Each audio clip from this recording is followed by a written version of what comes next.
Ce podcast est une diffusion du Cannes Football Club, l'alternative foot. Allez au cannesfootballclub.com.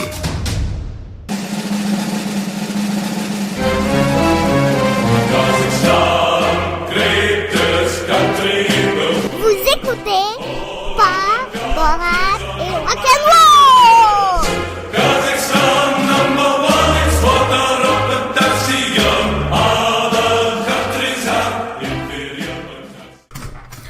Bien le bonjour et bienvenue à cet épisode de Sport, Bière et Rock'n'Roll. Un épisode spécial encore aujourd'hui. Donc la dernière fois, on avait fait un spécial avec Alec Avendano pour faire le bilan de la saison 2018 de l'Impact de Montréal et parler là, de bière en général. Aujourd'hui, on a reçu encore une fois des collaborateurs du Cannes Football Club. Donc on a reçu Mathieu Lemay de MLS Africa Plus ainsi que Alex, alias Monsieur Foot de Sur la Ligne. Donc deux podcasts que vous pouvez trouver sur le réseau de Cannes Football Club.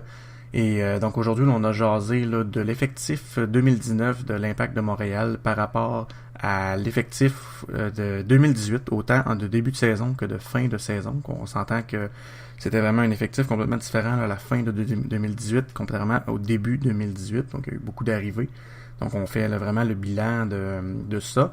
Et on jase là, position par position en disant à quel endroit on croit que qu'il y a eu progression, qu'il y a eu statu quo ou qu'il y a eu régression ou nette régression ou bien même nette progression. Donc on jase de ça, on jase de la profondeur, on jase de pratiquement tous les joueurs. Donc pas pratiquement, on jase de tous les joueurs. On parle aussi des joueurs qui ont quitté. Et donc c'est à peu près ça pour aujourd'hui. Je fais juste une petite intro et après ça je vous laisse là avec cet entretien-là puisqu'il dure à peu près 1h30. Mais je vais quand même là, entrecouper le tout là, de chansons québécoises rock, un petit peu plus soft aujourd'hui. On va entendre du Guillaume Beauregard. On va entendre du Miracles, donc projet solo de Hugo Moody.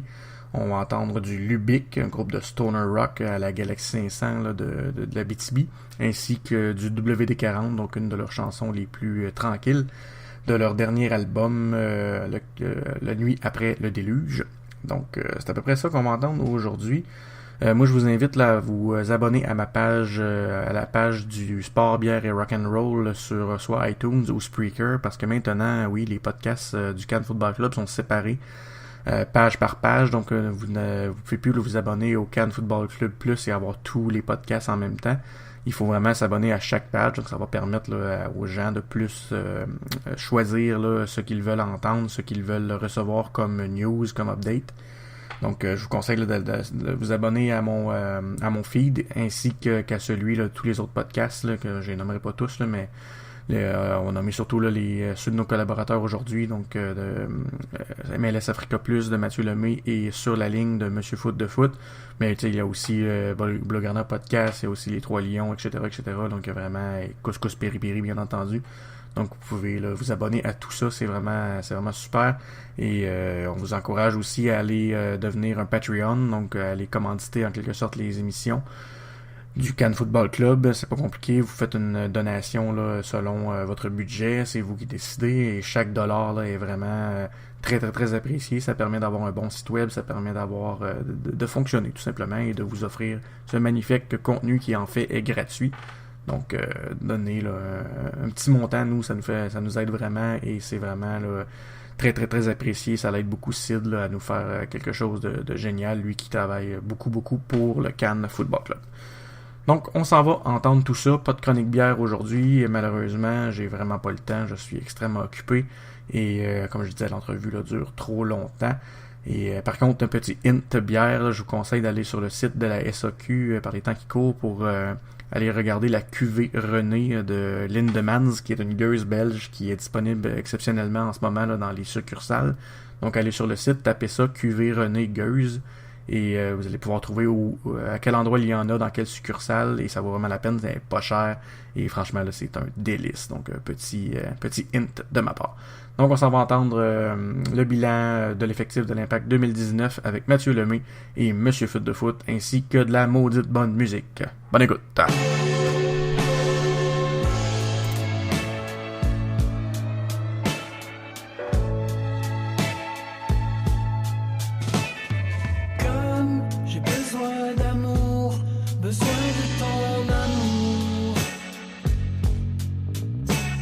Et de voir derrière le décor qui s'écroule. Besoin de ta chaleur immense sur ma confiance en déroute. Comme j'ai besoin d'amour, besoin de ton amour, besoin de ton réconfort sur mes excès de dégoût. Me laisse pas m'affronter tout seul, je vais tomber à genoux. Et je sais que même si tout est sombre dans mon âme qui cède et mon corps qui succombe, tu me rends la vie belle. Sans toi je n'ai plus rien à perdre. Comme j'ai besoin d'amour, besoin de ton amour,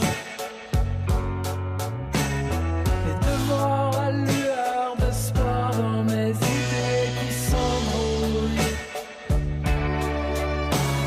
Besoin de ta beauté immense pour me tenir debout.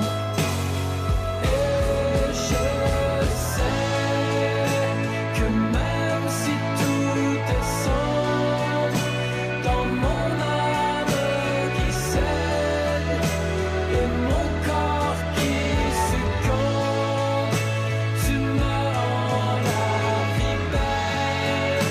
Sans toi je n'ai plus rien à perdre.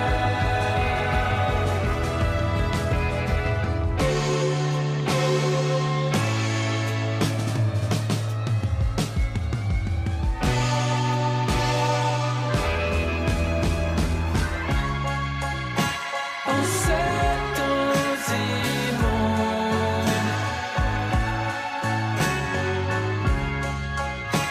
remets-moi au monde.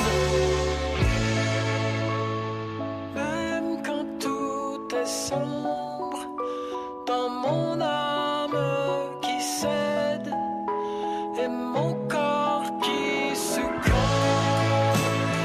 même si tout s'effondre sur nos vies imparfaites, dans l'horreur et la honte, tu me rends la vie belle. Sans toi je n'ai plus rien à perdre.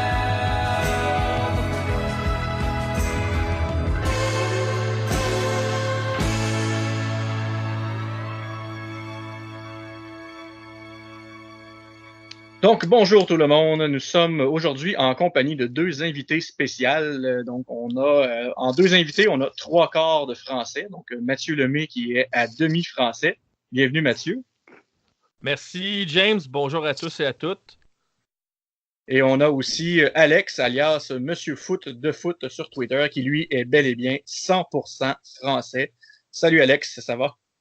Ça va, enfin 100% français, c'est-à-dire que comme tous les Français, je suis pas très français, mais ouais, je suis 0% gaulois, 100% français. On est parti. On est parti. Donc aujourd'hui, on s'est réunis les trois pour parler un peu de l'effectif de l'Impact 2019 et le comparer à l'effectif de 2018. Donc, pour faire la distinction, on va parler de l'effectif de l'Impact l'année passée à la même date, donc en 2018 au mois de mars. Et on va parler aussi de l'Impact l'année passée au mois d'octobre, donc à la fin de l'année lorsque tous les transferts étaient faits.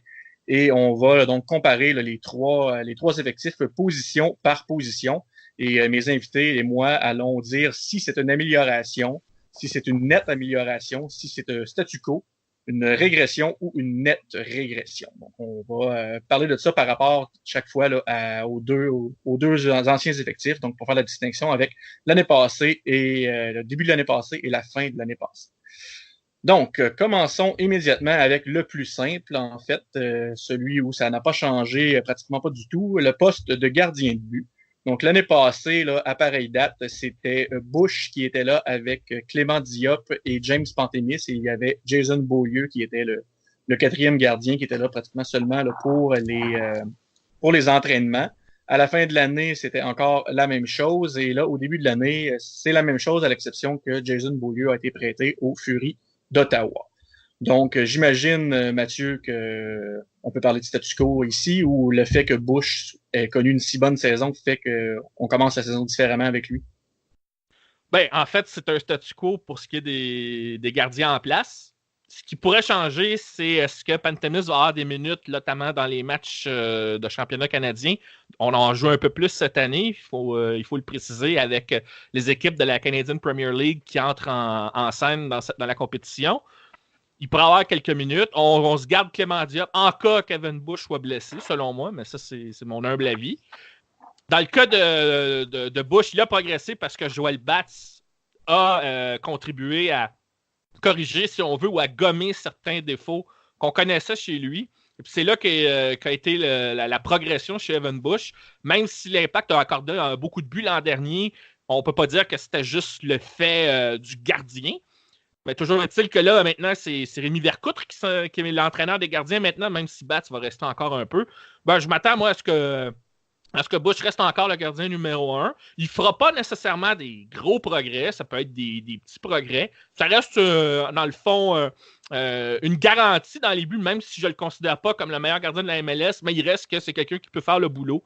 Et si du moindrement, mais ça, on va y revenir plus tard, du moindrement, si la défensive devant lui est solide, il devrait faire le travail sans problème. Même si ce n'est pas un gardien de la stature d'un gardien, tu sais, des gardiens là, de haut de gamme là, comme Fry à Seattle, par exemple, là, ou même Bellamide avec DC United. Puis là, on rentre dans une coche au-dessus. Je veux dire, il se trouve dans la moyenne de la ligue, puis il a montré qu'il pouvait progresser, gommer certaines de ses lacunes l'an dernier. Donc, à cet égard-là, oui, statu quo peut-être sur papier, mais avec une petite marge là, pour avancer un peu.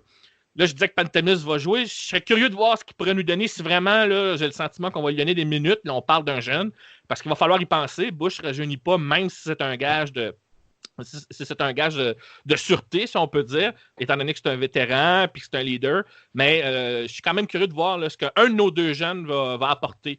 J'écarte Beaulieu parce que je pense qu'il est blessé. Puis, par sa blessure, en fait, ça serait étonnant qu'on le voit jouer cette saison. Là. Je serais grandement surpris. Peut-être qu'il va être prêté, mais en tout cas, je ne le vois pas avoir des minutes avec l'Impact cette saison. Oui, il est déjà prêté à Ottawa, je pense. Ouais, c'est ça. Exact. Toi, Alex, du même avis, statu quo avec... Moi, non, alors, globalement, j'ai le même avis. J'ai juste deux réserves. Oui. Un, je pense que Bush, l'année dernière, il a fait une très bonne saison. Je ne suis pas certain qu'il puisse faire la même chose. Mm-hmm. Voilà, parce que je pense qu'il a surperformé l'année dernière. Je suis d'accord avec Mathieu aussi pour dire que Bush, c'est pas le top niveau MLS. Fry, c'est beaucoup plus fort pour moi.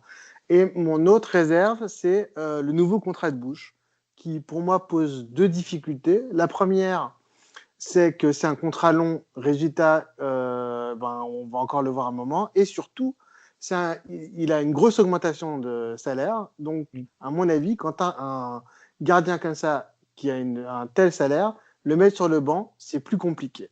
Et je pense, voilà, moi, c'est vrai que j'ai eu un peu de mal à comprendre pourquoi on a autant augmenté, parce que bon, Bush, ça reste Bush. Hein. Alors, je suis d'accord, il est plus fort avec Batz, mais il ne va pas se transformer, surtout à son âge. Donc, c'est vrai que ça, c'est mes deux réserves. J'ai un peu peur que finalement, on ait un peu, gâché, on a un peu gâché de l'argent. On aurait pu lui faire un contrat sur une base un peu moins haute, voire même vraiment moins haute. Et deux, j'ai un peu peur que finalement, du fait de son salaire, ça lui offre une position qui bloque Pantemis. Pour Diop, moi, je suis assez content qu'il l'ait re-signé. Je crois que Diop, il travaille sérieusement. Il n'embête personne. Voilà. Il n'est pas plus ambitieux que ça. Mais si on a besoin de lui, il sera là. Donc, je trouve que c'est plutôt une bonne, un bon choix de l'avoir conservé dans ces conditions-là.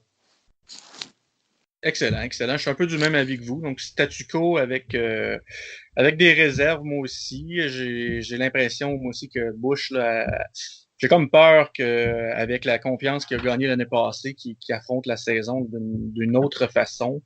Il a souvent tendance à faire une bonne saison, une moins bonne saison. Mais bon, coaché là, par Bats et Vercoute, peut-être qu'il va continuer à progresser, sait-on jamais quand même. Des fois, ça peut être long de corriger certains trucs qu'on a mal appris depuis longtemps. Donc, sait-on jamais dans le cas de Bush, mais en général, on n'a pas le choix de dire que ça ressemble à un statu quo, étant donné que c'est les trois mêmes gardiens qui vont se présenter là, cette année pour la saison. Donc, ensuite, passons du côté gauche de la défense. Donc, l'année passée, c'était Lovitz et Raitala au début de la saison. Et cette année, on commence ça avec Lovitz encore. Raitala semble avoir vraiment trouvé une place en défense centrale, mais pourrait très bien jouer à gauche aussi. Et on a le jeune Émile Logo qui pourrait là, signer avec l'Impact, là, un jeune Québécois de 18 ans, il me semble. Donc, c'est pas encore signé, mais encore une fois, là, il a joué hier lors du match hors concours. Donc, il y a quand même des chances qu'il se retrouve avec l'Impact d'ici le début de l'année. Donc, je vais commencer par Alex cette fois-ci. Pour toi, amélioration ou statu quo ou régression dans ce cas-ci? Moi, je pense que finalement, non, il y a un certain statu quo. Je considère que Lovitz, c'est un bon joueur. Et puis, je pense qu'avec une défense qui sera sans doute un peu plus stable, eh bien, il sera un peu plus mis en valeur, hein, tout simplement. Enfin, il aura plus de facilité. Raitala, c'est mon gars sûr. Moi, je considère vraiment que quand on a besoin de lui, il est toujours là. Il déçoit jamais. Vous pouvez le mettre où vous voulez. Il fera son match, sérieusement. Voilà.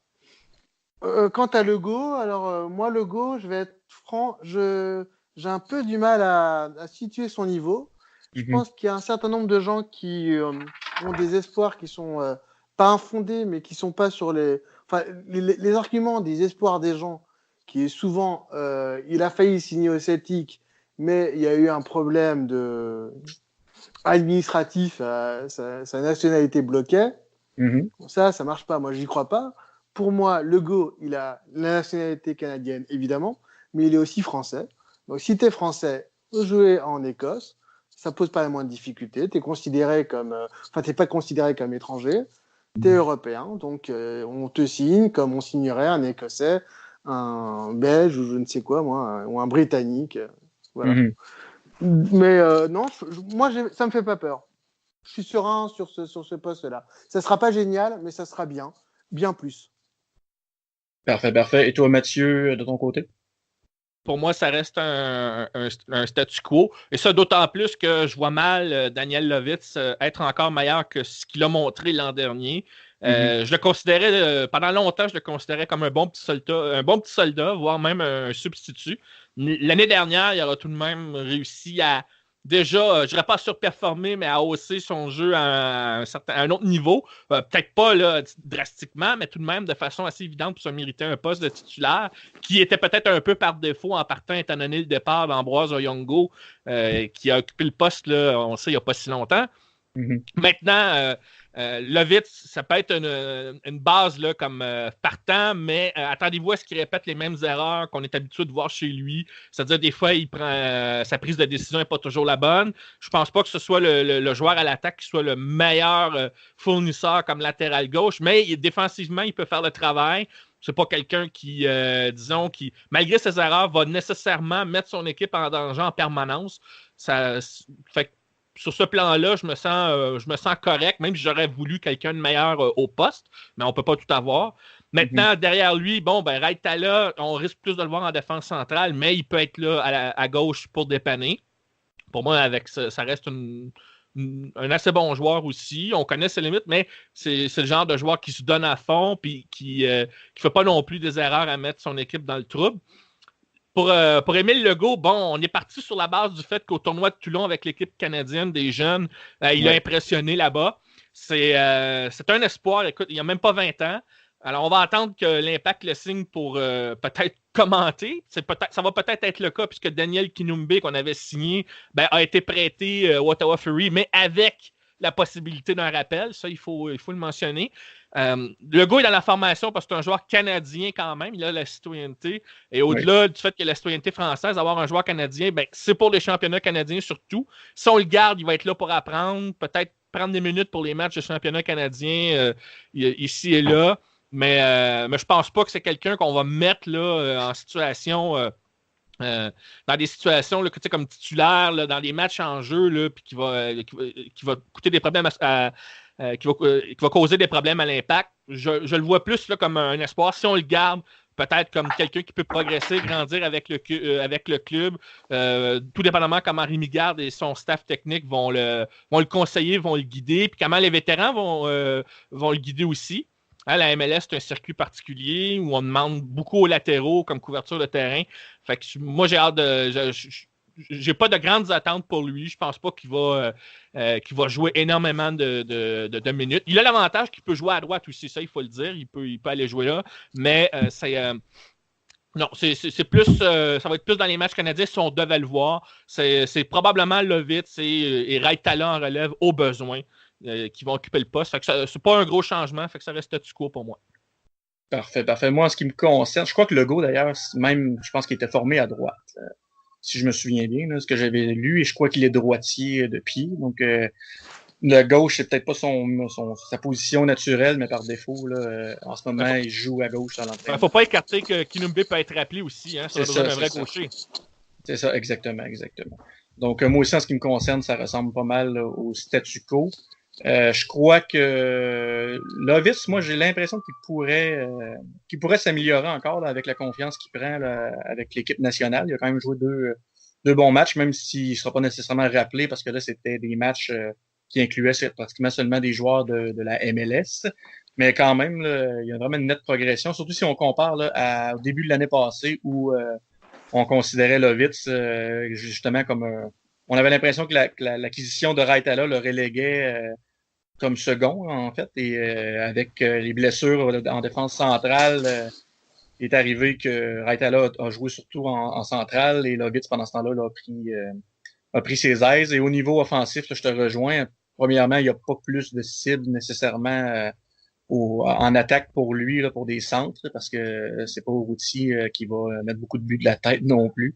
Donc, je pense pas moi non plus qu'il y ait une grosse augmentation de ses statistiques offensives là, pour Lovitz cette année. Donc, je vous rejoins, je vais y aller avec statu quo pour la défense gauche. Donc, on va aller tout de suite du côté droit. Donc, l'année passée, là, au début de la saison, à droite, en défense, c'était Duval qui était le partant et Petrasso qui était son second l'année passée au début. Et en courant de saison, là, on a rajouté Bakary Sagna. Donc, à la fin de la saison, là, c'était Sagna qui était le titulaire à droite et Duval ne jouait tout simplement plus, Petrasso non plus. Donc, c'était pratiquement Sagna qui avait pris tous les minutes. Donc, cette année, Sagna est de retour et on a rajouté le jeune Zachary Brault-Guillard qui arrive du centre de formation de Lyon où il était le capitaine d'ailleurs. Un jeune Québécois qui a été élevé en France, donc qui est quand même promu là, à un avenir intéressant. Donc, lui, cette année, sera la doublure de Sagna en partant. Donc, Mathieu, toi, à droite, avec la venue de Brault-Guillard et le fait de commencer la saison avec Sagna, est-ce que pour toi, c'est une amélioration? Ben, en fait, s'il y a amélioration, elle avait commencé l'an dernier quand Sagna est arrivé. Ça, oui, c'est important de le dire. Parce que là, tu l'as dit, on partait avec Petrasso et Chris Duval. Et ça, malheureusement, ça n'a pas été une réussite de ce côté-là. Ça a même été un des points faibles en début de saison du côté de l'Impact. Lorsque Sagna est arrivé, ça a stabilisé le côté droit et ça a fait une différence. Maintenant, Sagna, c'est vrai qu'il n'est pas jeune, mais on a vu quand même lors du match pré-saison contre Philadelphie que c'est pas quelqu'un qui, contrairement à ce qu'on a pu dire sur les médias sociaux, c'est pas quelqu'un qui est le plus rapide, mais qui n'est pas lent non plus. Il a été capable de suivre le rythme imposé par ses adversaires. Il a même été capable de, même si il n'est pas réputé pour être un latéral offensif, d'amener par son expérience du jeu sur le côté droit, puis vu que c'est lui qui est le passeur décisif sur le but du Routy hier. Donc, sur ce plan-là, l'amélioration est venue l'an dernier, puis le fait qu'il soit encore là, ça amène une forme de statu quo avec une petite amélioration, là, vu qu'on en est au début de la saison. Puis, je dis aussi une petite amélioration parce que je pense que Zachary Brault-Guillard, à la différence d'Émile Legault, eh bien, lui, dans son évolution, il est porteur, selon moi, d'un plus gros potentiel. Partout où il est passé, il était réputé pour son leadership. Moi, j'ai eu l'occasion de le voir jouer avec l'équipe nationale canadienne première. John Herdman lui avait donné ses premières minutes. Il avait très bien fait dans les circonstances. Et à Lyon, c'est qu'il y a beaucoup de joueurs qui ont du talent, qui sont un petit peu plus... c'est des jeunes, mais qui étaient un peu en avance sur lui. Donc, en quelque part, son prêt se justifie par le fait qu'on lui donne des minutes. Rémi Garde, c'est quelqu'un de la maison. Il sait très bien comment on forme ces joueurs là-bas. Et il a Sagna devant lui qui va être son mentor en plus pendant la saison. Alors, moi, je pense que Zachary Brault-Guillard, il peut être un des jeunes qui vont nous surprendre cette année et qui va peut-être jouer un peu plus que les matchs de championnat canadien au besoin. Il pourrait rentrer, par exemple, remplacer Sagna dans les fins de match. Il pourrait apporter quelque chose dans certaines situations. Moi, je ne serais pas étonné parmi les jeunes, là, qu'ils soient ceux à qui on donne un petit peu plus de minutes que les autres, du moment qu'ils s'intègrent bien à la formation, évidemment, et que on dit de lui que ce n'est pas un défenseur offensif, mais qui peut, en tout cas, qui apporte quelque chose. Mais dans son profil, on a un joueur qui a du caractère, ce qui est à un jeune âge est quand même pour moi assez important. C'est quelqu'un, je pense, qui va tirer profit de l'opportunité là, qu'on lui donne de venir ici avec un staff là, qui, comme ça vient de Lyon, il va se sentir dans un environnement assez familier. Donc, moi, sur le côté droit, moi, je dirais qu'il y a une petite légère amélioration de ce côté-là, surtout si on compare au début de saison l'an dernier. Oui, en effet, avec le début de saison, on peut dire qu'il y a quasiment une nette amélioration. Toi, de ton côté, Alex, même son cloche ou... Ouais, moi je suis d'accord avec vous. Déjà, Petrasso, j'ai jamais été fan. Le principe de le mec, il peut jouer sur toute la longueur du terrain. Moi, ça me pose un grand problème. C'est-à-dire qu'il est bon partout. Moi, j'y crois pas. En général, ils sont bons. Ils sont pas bons partout. Ils sont bons nulle part. Donc ça, je suis déjà content. Sagna, bon, il rajeunit pas, mais je pense qu'il va faire le boulot tranquillement. En effet, Brault-Guillard, il va beaucoup profiter de l'expérience de Sagna. Il y a une certitude, c'est qu'ils savent exactement qui est ce joueur, parce que, comme vous le dites, il vient de Lyon. Tout le staff vient de Lyon, mais surtout, il a été formé beaucoup. Il a été beaucoup vu par Flachaise. Alors, évidemment, Flachaise n'est plus là, mais avant de partir, il a fait un rapport complet, évidemment, sur Brault-Guillard, et à mon avis, voilà, il a surtout été choisi sur ce rapport-là et sur les vérités de ce rapport-là. Donc je pense qu'il est aussi fait pour la MLS, peut-être même plus pour la MLS que pour la Ligue 1. Il est costaud, c'est un joueur qui a de la qualité. Donc moi j'y crois. Et puis je pense que lui aussi, il a aussi une pièce à jouer. À l'OL, il était 3e ou 4e à son poste. Là, il est plus que 2e. Et puis s'il réussit bien, et bien si vraiment il veut tenter sa chance à l'OL, eh bien, il pourra le faire l'année prochaine ou dans 1 an et demi. Et puis, si il est bien à Montréal, il pourrait rester. Donc, non, moi, je pense que c'est un bon choix, un beau défi. Excellent, excellent. Moi, je suis pas mal d'accord avec ce que vous avez dit. Moi, je pense que c'est vraiment une nette amélioration par rapport là, à la même date l'année passée. Et par rapport à la fin de l'année, là, c'est sûr que Sagna aurait peut-être profité là, à manquer quelques minutes s'il y avait eu un remplaçant là, de choix en arrière de lui. Donc, je pense que d'avoir ça cette année avec Brault-Guillard et qui, en plus, pourrait vraiment nous surprendre, moi, je crois. Je crois qu'il y a vraiment une longueur d'avance sur Émile Legault, d'un par son âge, par son physique aussi. Là, il est beaucoup plus costaud que Legault, qui a l'air encore d'un enfant. Donc, non, vraiment, moi, je pense que c'est une grosse amélioration et c'est le fun de commencer l'année, dans le fond, avec l'idée qu'on va faire l'année, là, toute l'année avec ces gars-là et qu'il n'y a pas vraiment là, à recruter là, au mercato d'été là, pour ce poste-là. Je crois que c'est réglé là, pour le reste de la saison. Donc, bien d'accord avec vous. Et je pense que c'est un des postes là, qui, surtout par rapport au début de l'année passée, là, qui s'est le plus amélioré. Maintenant, défense centrale. Là, c'est un peu compliqué parce que à pareille date l'année passée, on venait d'apprendre la blessure de Diallo, ou en tout cas, on allait l'apprendre là, dans les prochains jours. On avait Kyle Fisher aussi on savait pas trop quand est-ce qu'elle allait revenir, mais on parlait d'une longue convalescence. On avait Cabrera qui a commencé l'année. On a Raitala qu'on ne savait pas nécessairement qu'il pouvait jouer en défense centrale et qui a dépanné là en début d'année. On a même Donadel qui a joué un match en défense centrale. Et quelques matchs, là, même je pense le deux troisième match de l'année où Rod Fanny s'est joint à l'équipe et Rudy Camacho s'est joint rapidement à l'équipe. Donc, je vais quand même les inclure, là, Camacho et Fanny dans la discussion, comme s'ils étaient là au début de la saison.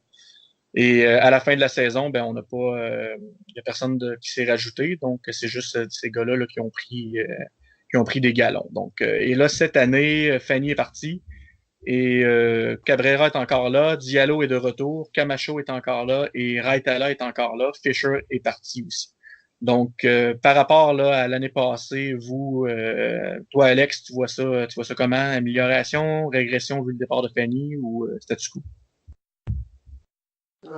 J'ai du mal à me positionner parce que je pense que le départ de Fanny, pour moi, c'est une vraie difficulté.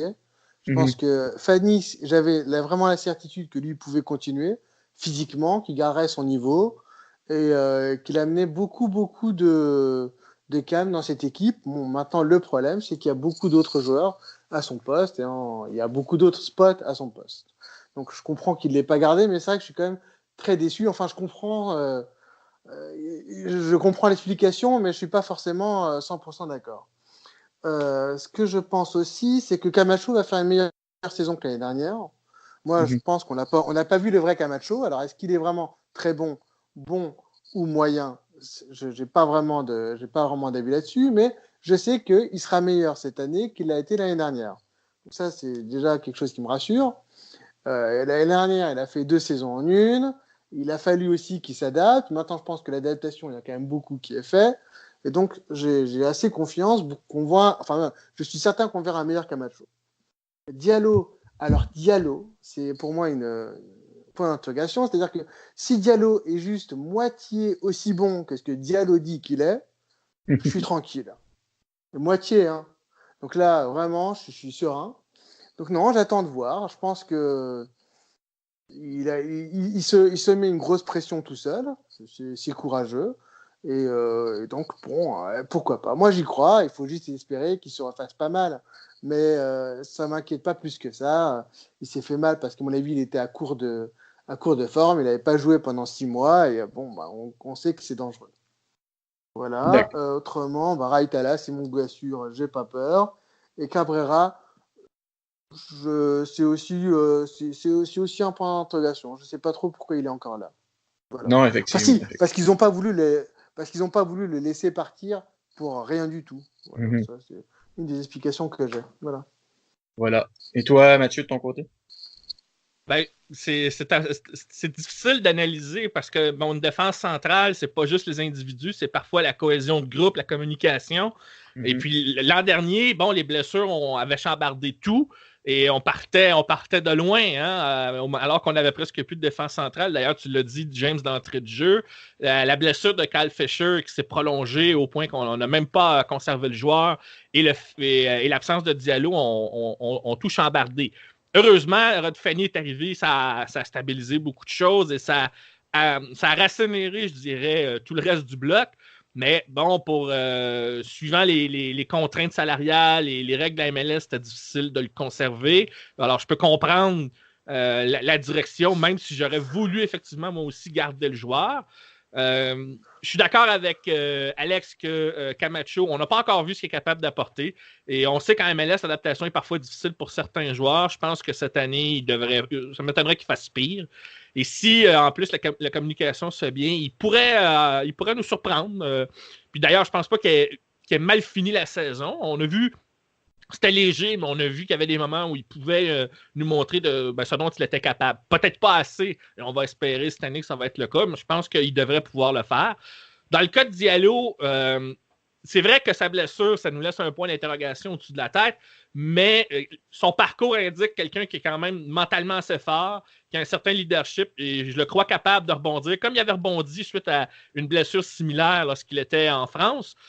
Fait que moi, j'ai pas d'inquiétude. Et de ce que j'ai vu dans les matchs au camp d'entraînement, c'est la même chose que l'an dernier. Il amène une certaine stabilité. Je l'ai vu réparer des erreurs lors du match d'hier contre Philadelphie. Et sa première passe, elle est souvent très réussie. Donc, il a cette aptitude à briser la première ligne et la pression. Et ça, c'est une qualité qu'on va apprécier chez lui. S'il peut rester en santé, il devrait être à ce moment-là, je ne dirais pas nous faire oublier Rod Fanny, mais à tout le moins, il peut s'avérer un défenseur qui va permettre de conserver une stabilité au niveau de la défense centrale. Raitala, bien sûr, Raitala, on l'a dit, c'est un vrai couteau suisse. Il nous a surpris en défense centrale et dans certaines circonstances, il va nous surprendre encore. Cabrera, bon, on le connaît. On connaît ses défauts. Des fois, il nous sort un match extraordinaire. Des fois, il nous sort la plus horrible des performances. Il n'est pas assez constant. Ça, on le sait. Pour ce qui est des circonstances par rapport au fait qu'il n'est pas parti, puis alors qu'il pouvait partir, ben, l'année dernière, on l'a dit, la défensive, elle était amochée.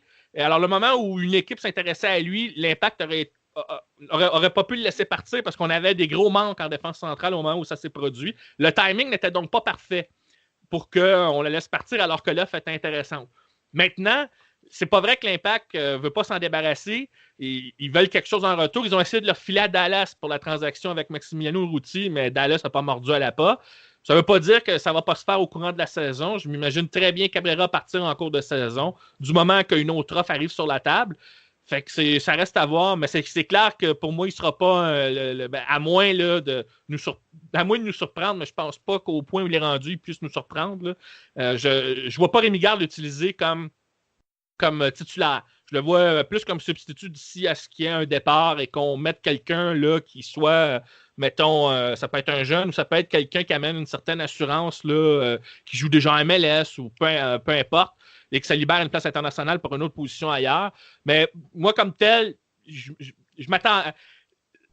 C'est difficile à évaluer puisque Rod Fanny a brouillé beaucoup les cartes l'an dernier et on sait qu'est-ce qu'il peut donner. Mais de toute façon, c'était du court terme. Hein? Même s'il jouait cette année, ça aurait peut-être été une dernière saison étant donné son âge. Donc, en quelque part, s'il n'est pas de retour cette année, ben, c'est le temps de voir ce qu'un Diallo peut nous donner. Puis, s'il est en santé, ben, on va espérer que, comme disait Alex, que s'il est aussi bon que ce qu'il dit, mais je pense qu'il a tout de même certaines aptitudes pour l'avoir vu jouer, moi. Il va pas nous décevoir, puis il devrait à un temps soit peu, là, amener un gage de stabilité en défense centrale. En fait, tout va dépendre de la communication avec les autres joueurs et tout va dépendre aussi de comment là, Rémi Garde envisage de continuer à solidifier sa défensive. Mais ça reste que ça a été une des premières pierres de la construction du jeu, de ce qu'il voulait mettre avec l'Impact. Si ces défenseurs-là lui amènent cette garantie-là, ça va rejaillir ailleurs. Puis c'est là-dessus, moi, que je suis curieux de voir ce que ça va apporter au courant de la saison. Mais je pense pas que ça régresse à ce point-là. Je m'attends même à ce que l'Impact donne un petit peu moins de buts que l'an dernier, globalement, et ça sera pas juste à cause de la charnière centrale. Je m'attends à ce qu'on ait aussi, là, on va en reparler peut-être plus tard, il faut qu'on parle des milieux de terrain là, défensifs. On va y revenir. Puis je pense que, par exemple, un Azira, son arrivée, ça a beaucoup aidé aussi les défenseurs centraux à respirer un peu. Alors là, il va être là au début de saison. Ça ne peut pas nuire non plus.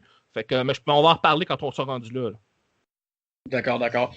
Quand même assez d'accord avec vous. Moi, je trouve que c'est vraiment une des positions que c'est le plus difficile à évaluer parce que, comme tu dis, comme vous dites, Fanny, le fait qu'il soit plus là et que Diallo ait raté toute la saison passée, donc c'est difficile de savoir comment Diallo va remplacer Fanny, comme vous dites. Par contre, moi, j'ai vraiment l'impression que l'année passée, là, le fait de commencer la saison avec tellement peu de défenseurs comme ça, parce qu'on se rappelle que même si Fanny est arrivé rapidement, il s'était reblessé, là, il avait eu la misère un peu au début, donc il avait raté quelques matchs et on s'était pris des buts, là, c'était complètement fou. Et j'imagine que si on avait commencé la saison là, avec la défense actuelle où on la commence cette année, je crois que l'Impact aurait peut-être eu un bien meilleur début de saison et aurait peut-être fait les playoffs là, finalement. Et pour le reste, là, Cabrera, pour moi, tombe donc le 4e, si on veut, avec Raitala qui tomberait le 3e et donc Diallo et Camacho là, qui vont possiblement commencer l'année ou en tout cas on verra dans ce cas-là. Donc moi, je considère quand même que c'est une nette amélioration sur le début de l'année passée et pas mal le statu quo là, sur la fin de l'année passée, là, parce que Diallo pour Fanny et Camacho qui risque d'être meilleur, et donc etc., etc. Donc peut-être un peu statu quo là, mais avec un point d'interrogation. Je trouve vraiment que c'est difficile, moi aussi, à évaluer. Les matchs à l'étranger vont nous donner une indication, hein, Oui. parce qu'à l'étranger, c'est là que les défensifs sont un peu plus mis à l'épreuve. Puis mais si déjà on donne moins de buts, puis qu'on va chercher un peu plus de points par rapport à l'an dernier, déjà on va pouvoir mesurer cette défensive-là. Justement sur le baromètre que tu as exprimé par rapport au fait que l'année dernière, on partait avec presque tout le monde à l'infirmerie en défense centrale. Oui, exactement. Puis là, on analyse l'effectif comme si c'était un 4-3-3, hein, mais on pourrait très bien commencer la saison sur la route avec 3 défenseurs centraux aussi, là. Donc, on pourrait très bien voir Camacho, Diallo et Raitala ensemble là, pour les matchs à l'extérieur au début de l'année. Donc, c'est pas exclu non plus, ça, ce genre de choses-là.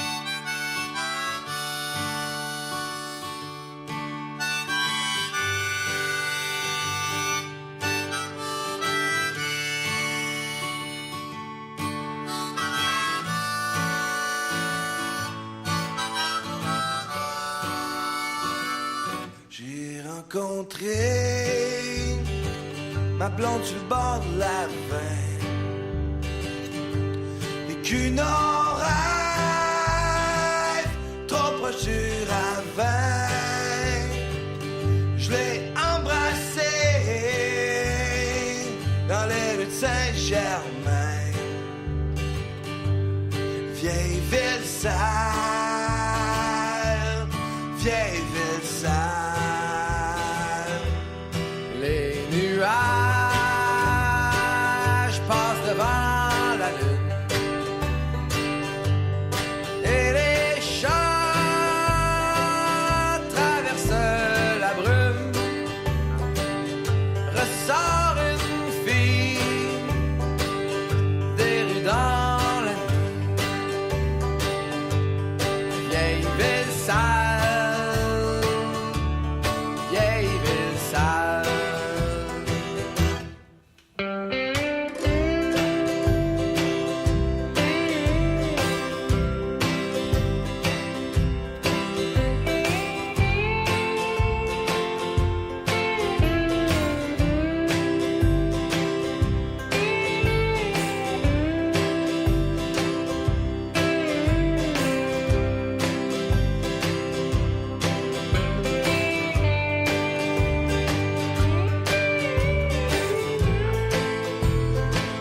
J'entends les sirènes venant du bas de la ville, tes yeux éclairés par la lumière de l'usine, le vent qui traîne, le parfum du printemps. Vieille ville sale, vieille ville sale. Je fabriquerai une grande hache d'acier brillant trempé dans le feu. Je t'abattrai comme un vieillard mort. Vieille ville sale, vieille ville sale. J'ai rencontré ma blonde sur le bord de la veine, vécu nos rêves trop proches du ravin. Je l'ai embrassé dans les rues de Saint-Germain. Vieille ville sale, vieille ville sale, vieille ville sale, vieille ville sale. Donc, maintenant, tu as parlé, Mathieu, des milieux de terrain. Moi, comme je le disais, on va parler comme si c'était un 4-3-3. Et je vais mettre les trois là, au milieu ensemble parce que je crois pas qu'on ait vraiment de personne qui va jouer en numéro 10. C'est plus là un collectif là, au milieu avec Piette, Azira et Taider qui risquent de prendre la grande majorité des minutes. L'année passée, là, à pareille date, c'était Taider avec Piette et c'était Kroliki qui jouait pratiquement toutes les minutes. Et derrière eux, là, on avait Louis Bellan-Goyette qui a joué quelques minutes. On avait Shamit Chaume qui avait joué quelques minutes aussi et ça se résumait pas mal à ça. Donadel aussi, là, on parlait toujours là, qui avait la possibilité qu'il joue des matchs et Rémi Garde ne semblait pas l'avoir dans sa soupe, mais finalement, il avait joué là, quelques minutes avant d'être libéré. Et vers la fin de l'année, là, on a rajouté Azira qui est venu vraiment là, aider tout ça. Et on a pratiquement plus vu là, Louis Bellan-Goyette, on a pratiquement plus vu non plus Shamit Chaume, et on a aussi là, Mathieu Chouanière qui a joué des minutes là, en fin d'année. Donc cette année, c'est comme je l'expliquais, les trois, c'est Azira, Piette, Taider, et derrière eux, cette année, on a Kroliki qui est encore là, on a Mathieu Chouanière qui va encore pouvoir jouer des minutes, et on a le nouveau... On a Chaume qui est encore là et on a le joueur là, de l'académie, pas de l'académie, du Superdraft, Cédic, je crois qu'il s'appelle, qui se rajoute à ça, qui va pouvoir gober des minutes. Donc, toi, Mathieu, tu vois ça comme une amélioration, surtout par rapport au début de l'année, et vers la fin de l'année, là, tu trouves qu'on s'est amélioré ou ça ressemble à l'année passée?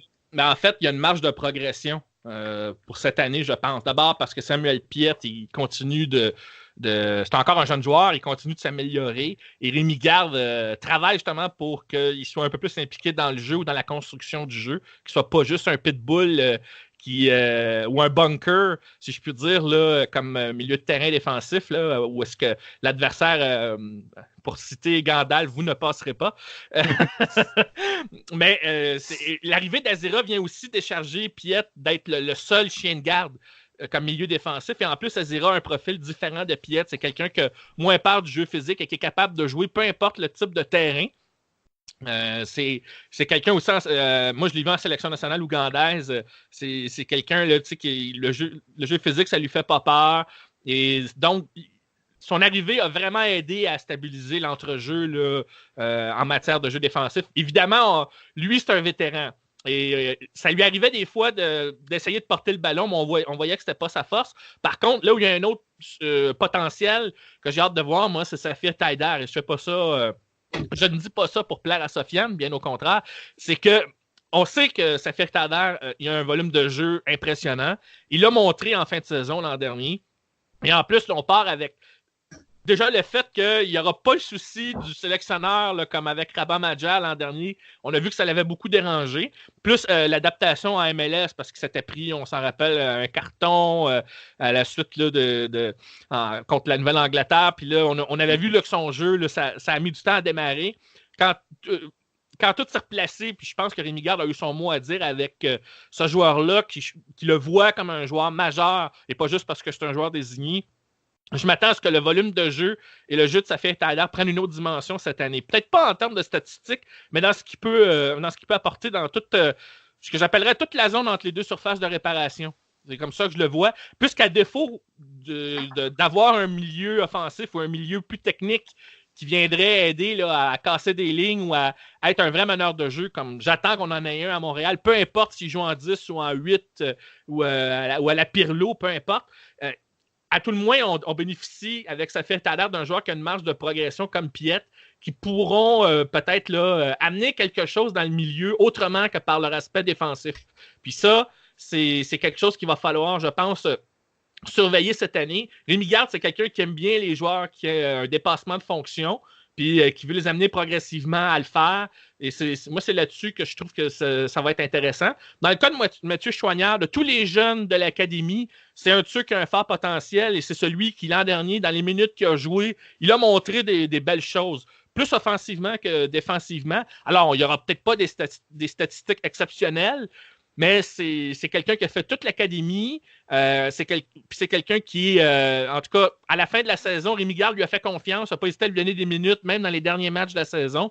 Il me semble être parmi les jeunes qui sont prometteurs en avance sur les autres. Alors, il peut, à la limite, être peut-être le 10 qu'on cherche, mais ça va prendre un peu de temps. Mais les minutes qu'il va nous donner, ne sera pas des minutes perdues encore cette année. Il va continuer de progresser, j'ai l'impression, s'il n'est pas blessé, bien sûr. Mais de ce que j'ai vu de lui, il y a un fort potentiel. Il y a quelque chose qui peut nous apporter. Dans le cas de Sedic, ben, ça reste un projet, c'est un choix du super draft, mais on ne sait jamais avec lui ce qui peut contribuer. Hein. On ne sait pas, de toute façon, là, moi, au camp d'entraînement, je ne l'ai pas vu encore. Je ne sais pas exactement ce qu'il va nous donner, donc pour moi, ça reste un point d'interrogation. Il ne faut pas oublier Clément Bahia dans l'équation. Est-ce qu'on va lui donner des minutes cette année? Est-ce qu'on va le prêter? Moi, je l'ai vu jouer à l'Académie. C'est un joueur qui a un gros potentiel, lui aussi. Et Rémi Garde, un peu comme Kinumbe, a aimé le voir à l'entraînement avec l'équipe A l'an dernier. C'est un jeune auquel il semble croire pour le futur. Fait que ça reste à voir de ce côté-là. Puis, il ne faut pas oublier, c'est un petit détail, on ne l'a pas mentionné pour les autres postes, mais je vais le mentionner tout de suite pendant qu'on y pense. Ben, c'est que le calendrier est plus comprimé cette saison. On a plus de matchs au championnat canadien. Ça va être important de faire des rotations. Et il faut rajouter à ça le fait que et Azera et Safir Taider seront absents pendant peut-être au maximum 1 mois pour la Coupe d'Afrique des Nations cet été. Alors, il va falloir que d'autres joueurs s'imposent au milieu de terrain. C'est là-dessus que je vois des Mathieu Chouanière, par exemple, ou d'autres jeunes, là, à moins que l'Impact fasse encore une autre petite acquisition là, d'un vétéran MLS pas trop cher, là, pour venir, là, si on veut, là, apporter des minutes ou jouer quelques matchs comme titulaire, ben, le temps que ces deux joueurs-là jouent la Coupe d'Afrique des Nations et en reviennent. Donc, Rémi Garde n'aura pas le choix de faire rouler son effectif, là, que ce soit à cause du calendrier que pour la circonstance concernant la Coupe d'Afrique des Nations. Alors, c'est surtout là que la profondeur va être mise à l'épreuve. Et j'espère que, en tout cas, que les jeunes vont nous donner là, quelque chose de bien. Fait on va voir, mais il y a une marge de progression étant donné les aptitudes qu'il y a là. Tout comme il y a une place à amélioration, que ce soit par une transaction ou par autre chose, étant donné l'absence d'un milieu de terrain offensif.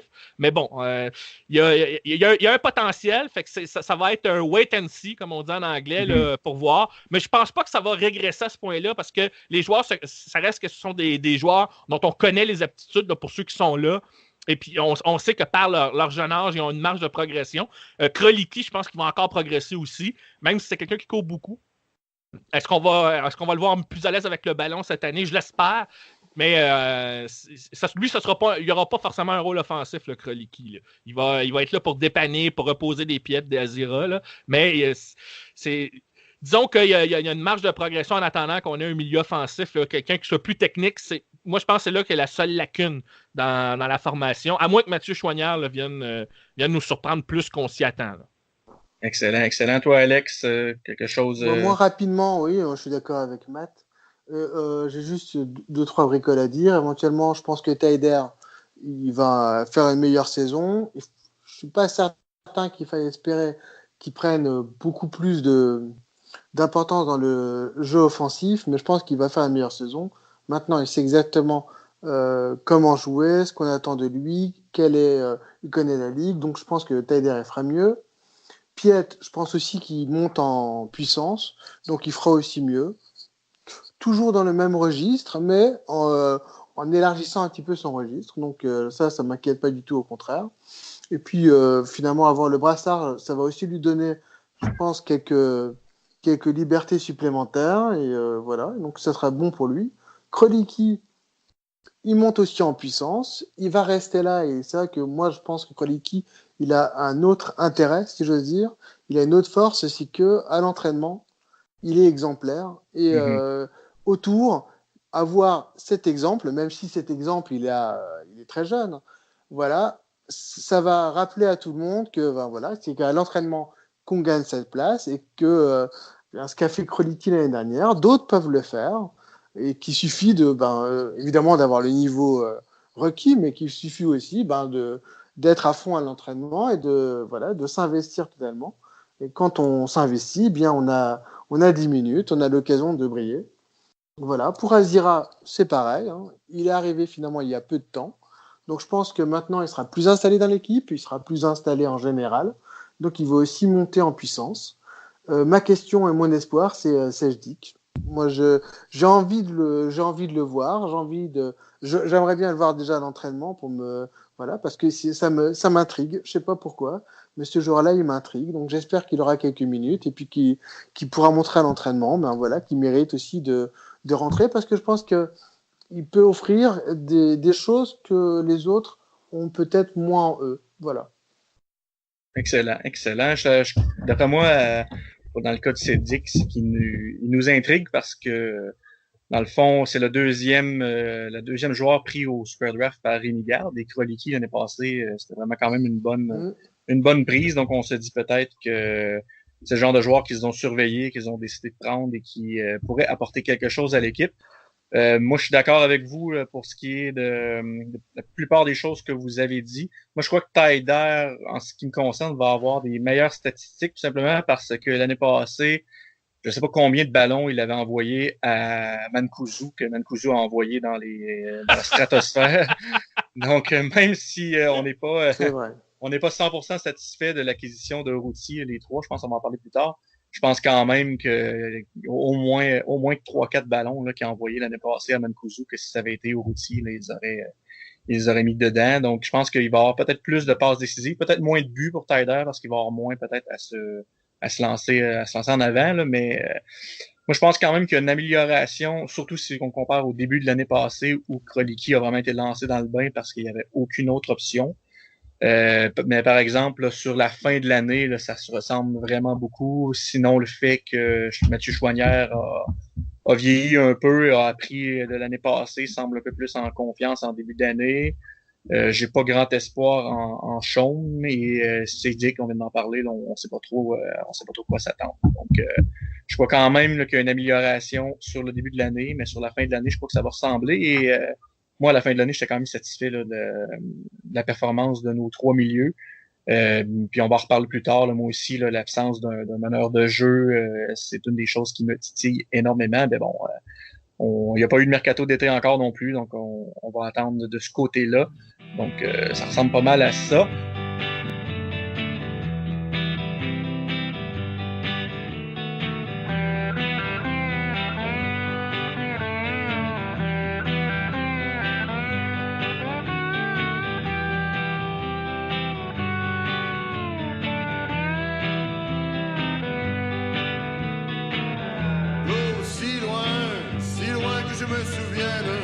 Jamais su aimer sans faire de peine, sans tout détruire, me saboter moi-même. Mais qu'est-ce qui brûle ou coule dans mes veines? À trop chercher, je m'y suis perdu moi-même et dit, me pardonneras-tu avant que le printemps revienne, que tes désirs au loin t'emmènent?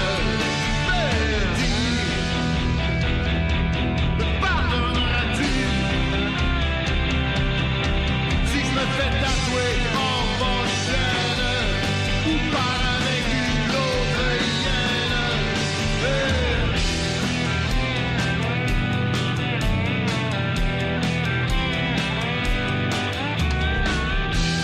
Si loin que je me souvienne, mais jamais su vivre sans dire je t'aime, à trop le dire, ça devient un problème. Et si je change, m'aimeras-tu quand même tout ce que je suis? Tu l'as aimé tout de même et dit, te souviens-tu? Je t'ai promis un coup de ciel quand je m'étais brûlé les ailes. Mais dis, me comprendras-tu? Avant que mon cœur s'éteinte,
Je t'aime. Je t'aime. Je t'aime. Je t'aime. Je t'aime. Je t'aime. Je t'aime.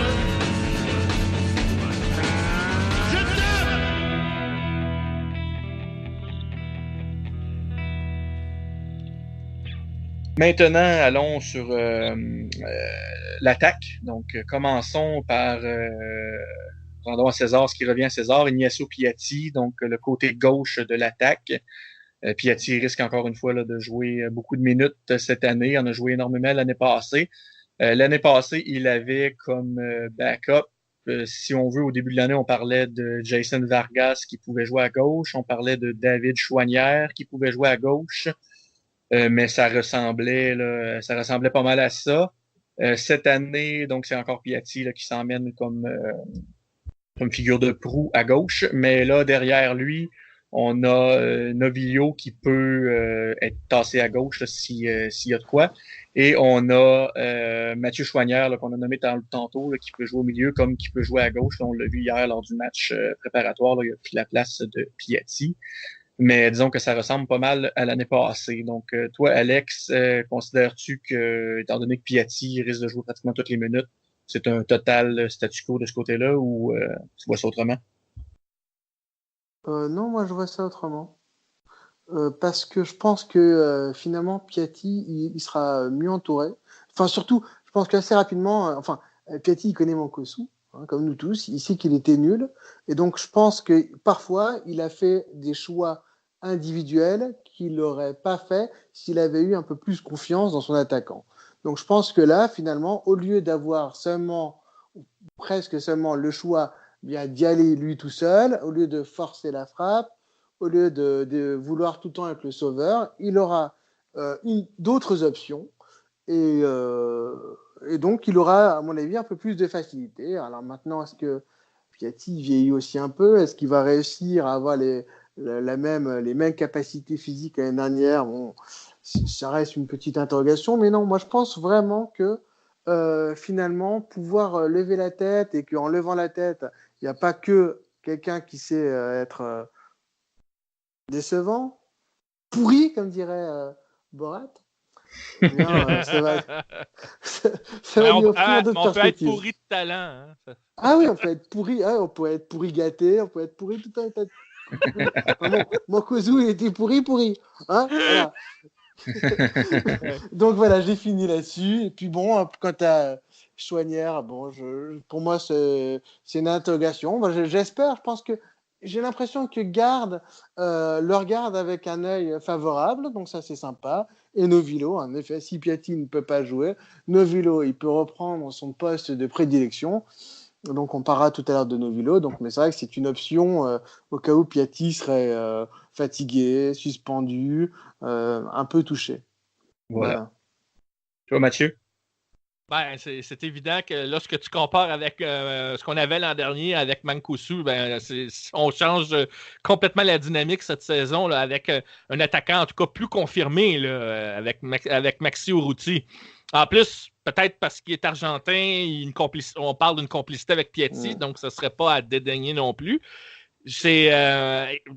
L'arrivée d'un avant-centre comme ça va effectivement aider, je pense, quelqu'un comme Piatti là, à pas prendre sur lui tout l'aspect offensif là, puis des buts marqués.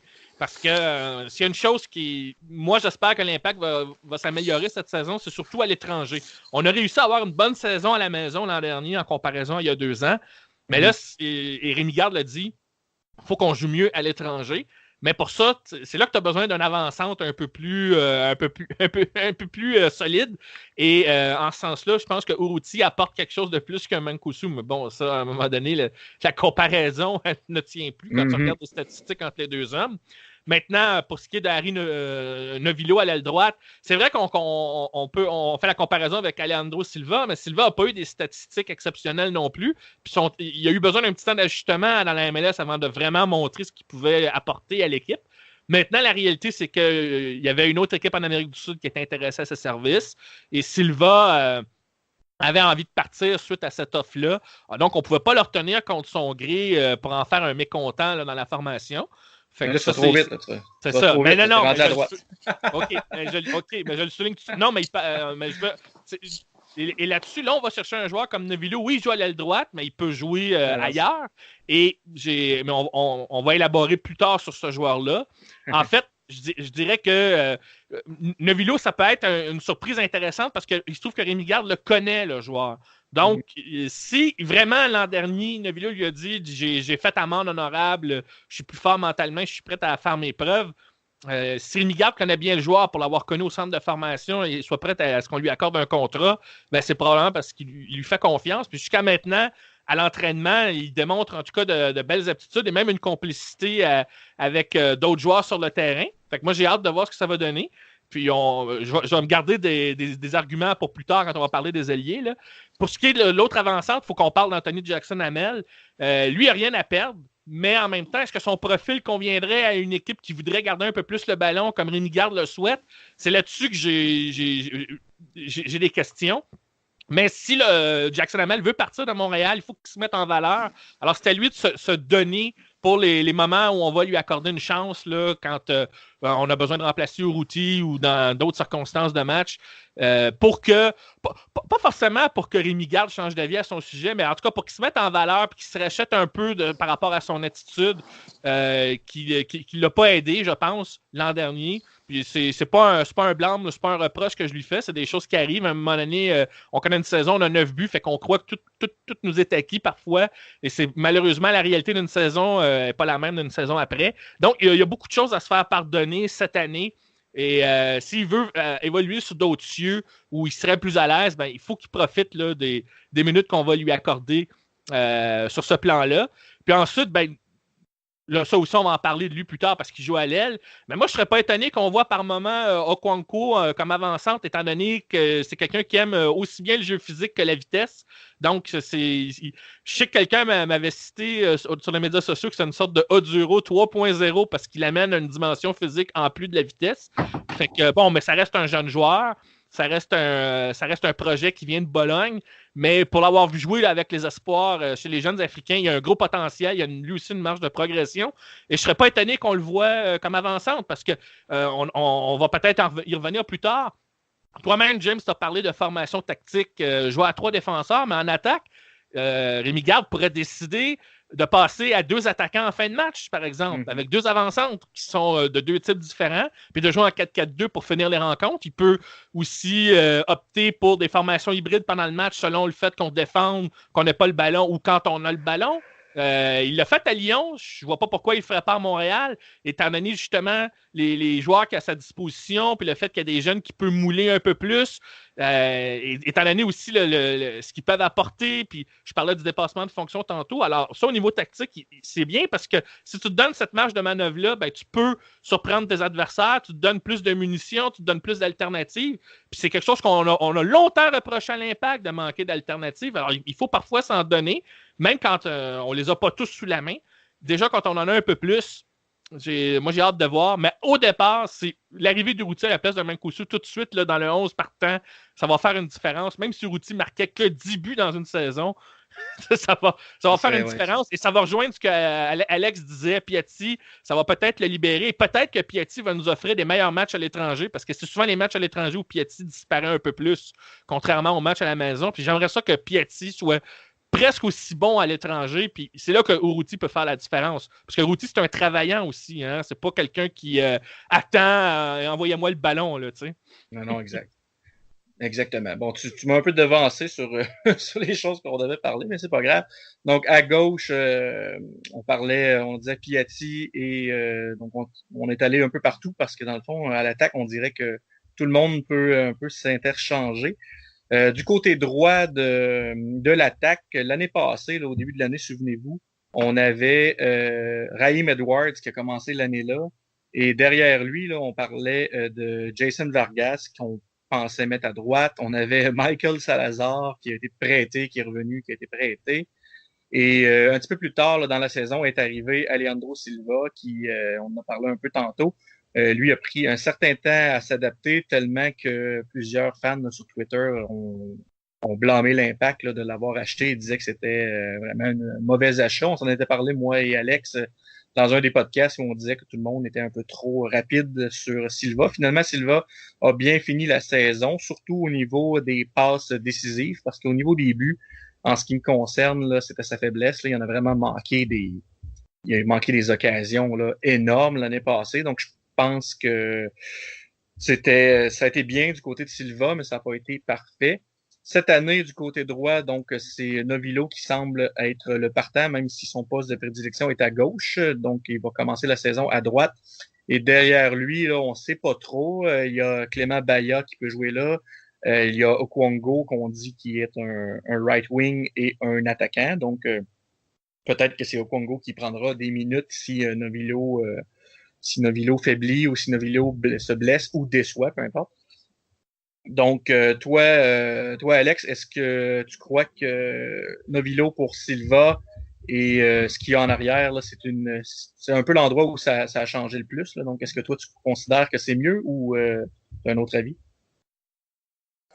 Moi, je sais pas. Enfin, pour moi, c'est une interrogation. Je pense que c'est un peu équivalent pour une chose, c'est que les deux vont devoir s'adapter à une nouvelle vie, un nouveau championnat. Donc, je pense que ça prend du temps. On l'a vu avec Silva.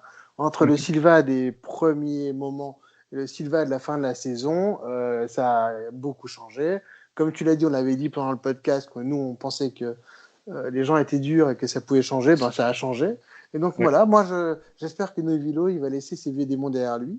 Je suis assez certain qu'il sait que c'est sa dernière chance, qu'il a eu énormément de chance que Rémi Garde l'accepte pour faire l'essai, qu'il a eu tout autant de chance finalement d'avoir réussi l'essai, qu'avoir ce contrat, c'est aussi une grande opportunité pour lui. Donc j'espère qu'il sera reconnaissant et puis surtout qu'il ne laissera pas, même pour lui personnellement, laisser passer cette chance et qu'il fera tout ce qu'il faudra pour réussir.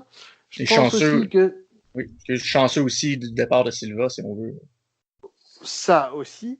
Je pense que Sagna l'a à l'œil. Et donc ça, moi, je vois ça d'un bon œil. Il y a entre les deux, on a l'impression, une espèce de...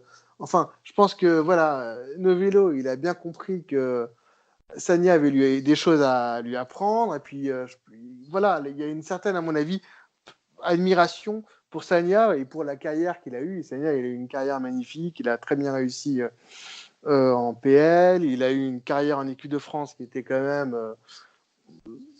réussie, quoi. Il a beaucoup de sélections. Donc moi, j'espère qu'il va regarder ça.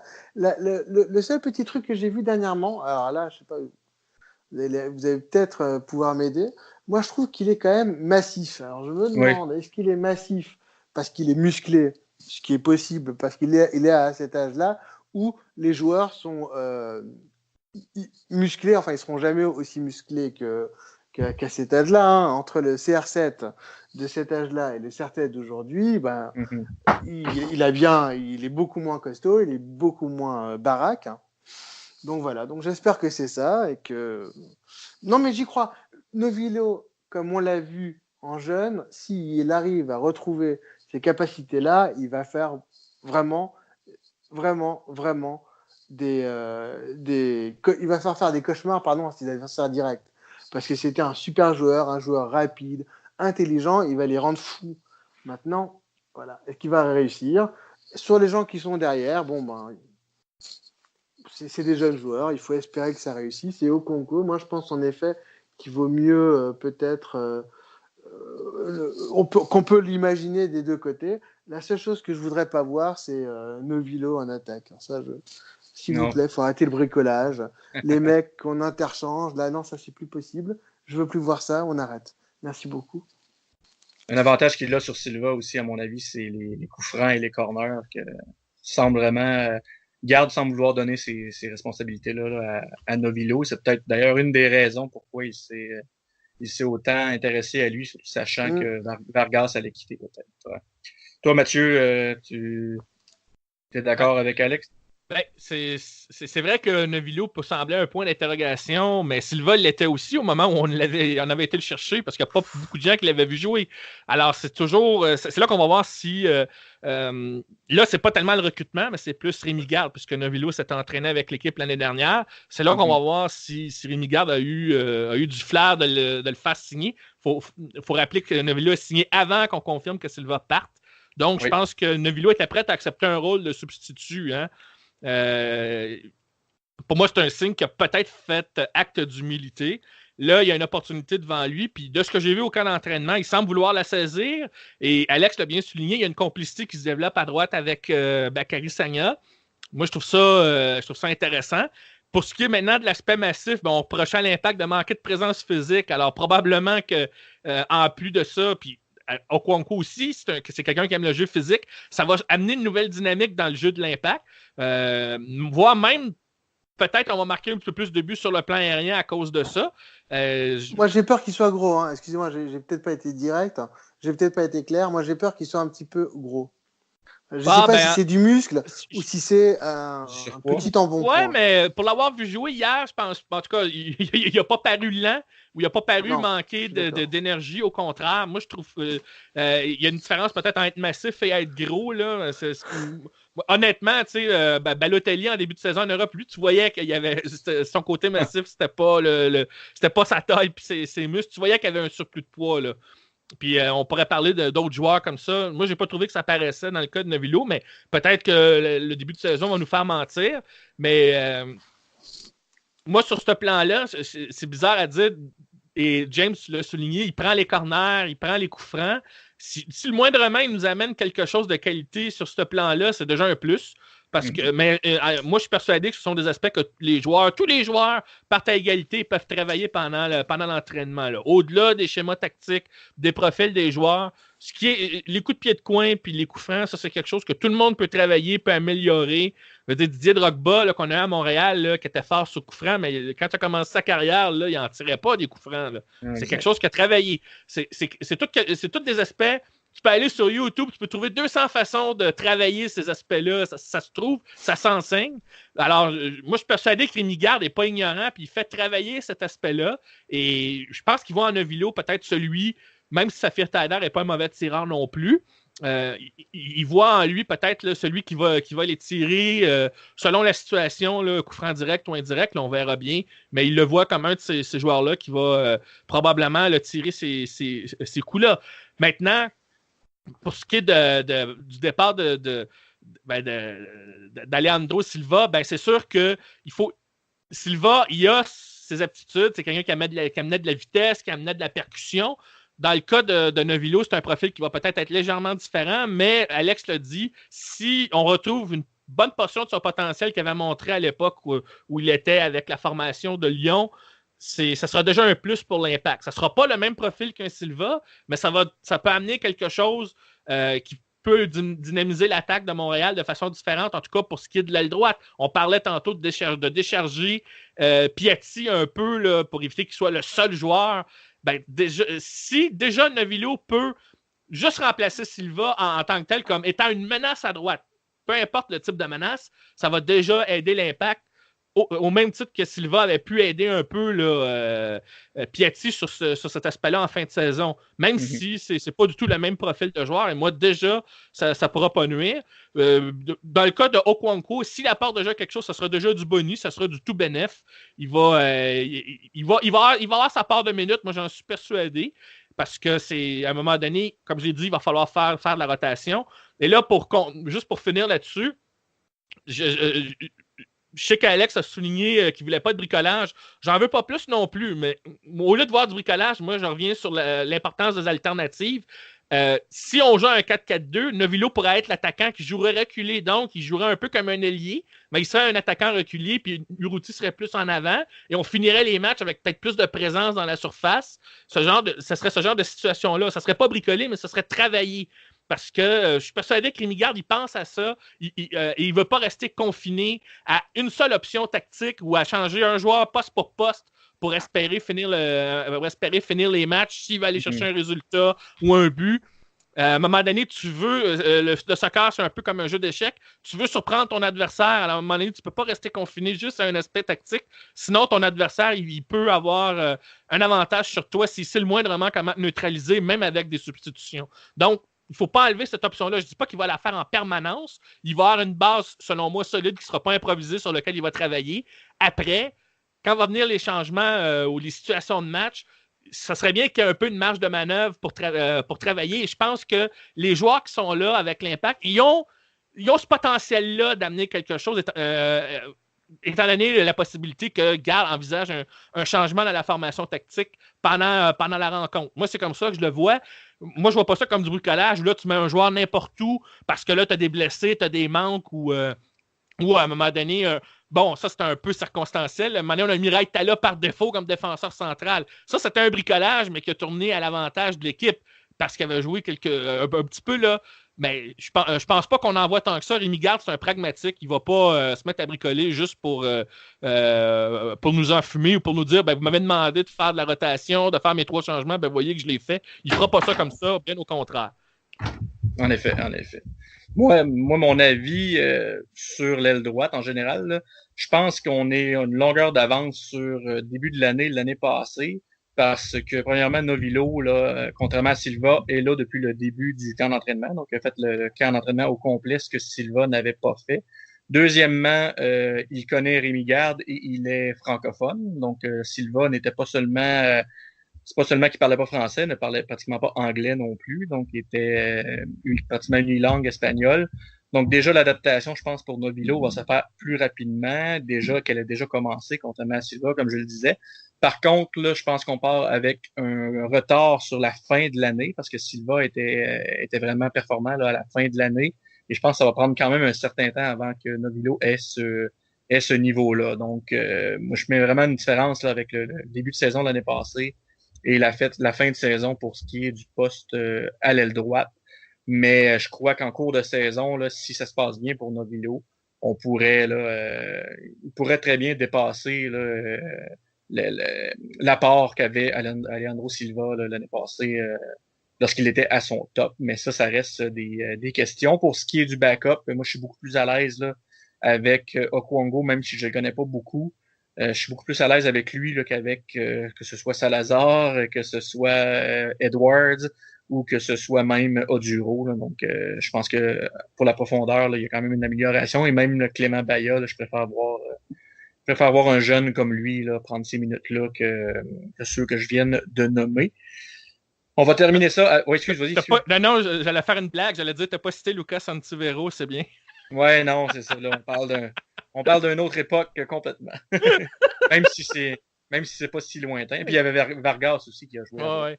Mais c'est un bon point que tu sors. On a pas mal des joueurs qui figurent dans le 11 titulaire au camp tout ensemble en même temps, alors même on avait changé beaucoup l'effectif, il semblait qu'il manquait encore du monde au moment où on allait débuter la saison. Donc ça, c'est un bon point que tu amènes. Oui, exactement. Et moi, je crois vraiment encore dur comme fer que c'est le début de saison là, qui a fait que l'Impact a raté les playoffs. Je suis certain, moi, qu'avec l'effectif de la fin de l'année passée, toute l'année, je l'ai dit tantôt, là, je suis certain que l'Impact aurait été en playoff l'année passée. Donc maintenant, le point où je crois qu'on peut dire qu'on va être assez unanime qu'il y a une nette amélioration, même si c'est pas parfait, l'attaque en pointe. Donc l'année passée, là, c'était Mancuso qui était le top gun au début de l'année. Il était backé là, par Jackson Hamel. Au début, on parlait peut-être que les deux pourraient se splitter les minutes, mais on s'entendait pour dire pas mal que c'était Mancuso qui allait commencer. Et il y avait Oduro là, qu'on parlait qui pouvait avoir des minutes, même s'il n'y en a pratiquement pas eu. Et on avait Vargas là, qui a joué des minutes en tant qu'attaquant de pointe un peu par défaut. Cette année, on commence l'année. Puis on a Amarikwa là, qui s'est joint à l'équipe là, en fin d'année, qui a marqué un seul but et qui, même si l'Impact partait tellement de loin avec Mancuso qu'on a eu l'impression là, qu'Amarikwa était nettement meilleur, mais en vérité, là, à part son implication physique un peu plus, il n'y en avait vraiment pas grand-chose de plus à l'équipe. Donc cette année, on commence l'année avec Maximiano Urruti, qui est un routier de la MLS là, qui ne prend pas un spot international, mais qui coûte cher, mais par contre qui a tendance là, à marquer environ une dizaine de buts par saison. Donc déjà, on part aussi là, avec quelque chose de mieux de ce côté-là. Toi, Mathieu, tu vois, je sais qu'on a eu des grosses discussions là, au début sur Twitter sur la venue de Urruti parce que c'était pas toi le profil que tu cherchais. Donc, je suis curieux d'entendre là, pour toi si c'est vraiment une amélioration ou si c'est une grosse déception. Là, pour toi. OK, mais je l'avais dit aussi sur Twitter, puis je l'ai dit tantôt, même si je l'ai pris de l'avance, mais dans le fond, c'est parce que Piatti, on sait qui est Piatti. Il pense qu'on n'avait pas besoin de le répéter. Mais pour répondre à ta question, non, ça reste quand même une amélioration. Quand tu compares, comme je l'ai dit, à Mancuso, c'est certain. C'est pas le profil que je voulais, mais on n'est pas dans un monde parfait non plus. Non. Je pense qu'il offre déjà plus de garanties qu'un Mancuso, mais bon, ça c'est exactement comme Balotelli qui remplace un Mitroglou à Marseille, par exemple. Et là, c'est un clin d'œil à mon ami Adi Raphaël. Là. Mais bon, tout ça pour dire, on voit une différence quand même. Là. C'est un monde de différence dans un sens. Mais Urruti, c'est pas non plus quelqu'un qui va t'enfiler les 20 buts par saison comme un Di-Vaio à une certaine époque.